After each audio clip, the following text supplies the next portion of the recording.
তোমরা কি করতেছো? তোমরা ভাত খাচ্ছ শীতের দিন সকালবেলা? হ্যাঁ, তোমরা দুপুরবেলা খাচ্ছ না?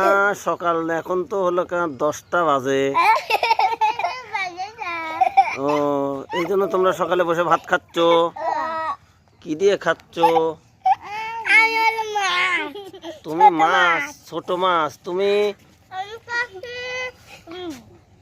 খিচুড়ি।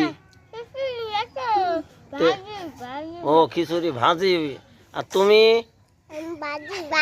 ভাজি ভাত খিচুড়ি দিয়ে।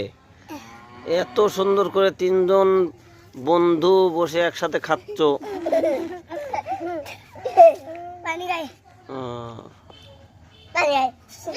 খাও খাও, বেশি করে খাও। এই যে পানি পানি।